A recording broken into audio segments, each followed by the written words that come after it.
পরি আমাকে মদ খেতে বারণ করেছিল। দেখো পরি, আমি মদ খেয়েছি। তুমি বারণ করা সত্ত্বেও আমি মদ খেয়েছি, কারণ তুমি আমার কেউ না। পরি,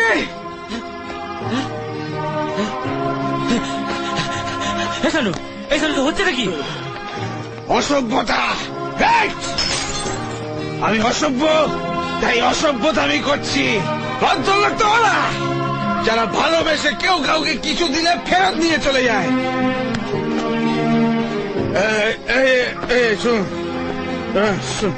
পরি আমাকে বলেছে আমায় ভালোবাসে, আমাকে বলেছে আই লাভ ইউ।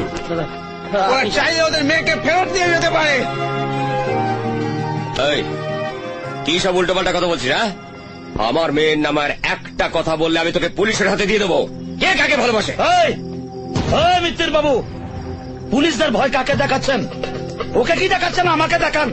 সরকার বাবু, আপনি আপনার ছেলেকে সামলান। মদ খেয়ে মাতলামি করতে হলে ও ঘরে গিয়ে করতে পারে। এত লোকের সামনে আমাদের সম্মানহানি করতে চাইলে আমি কিন্তু ওকে ছাড়বো না। কি করবেন?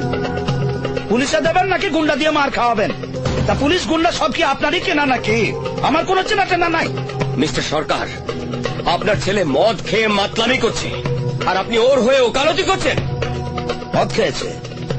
ও মদ খেয়েছে তো? কত মদ খেয়েছিস রে বাবা, কত? শোনেন মিত্তির বাবু, ওর জায়গা যদি আমি থাকতাম না, তাহলে আমিও মদ খেতাম, আপনিও মদ খেতেন। কেন জানেন? কারণ মানুষ সব আঘাত সইতে পারে, ভালোবাসার আঘাতটা সইতে পারে না। কথা বুঝছেন? এখানে কোনো ভালোবাসার সিন নেই। এটা আপনার ছেলের মানসিক বিকার।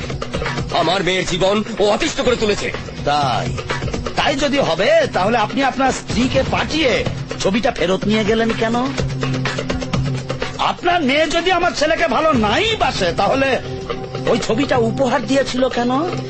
এসব কথার উত্তর আমি আপনার মতন একজন মাছের ব্যবসায়ীকে দেব না। তাহলে কাদের উত্তর দেবেন? আপনার মতো সরকারি কর্মচারীদের, যারা বাঁ হাতে টাকা নিয়ে ডান হাতে সিন্ধুকে ভরে? সরকার বাবু, আপনি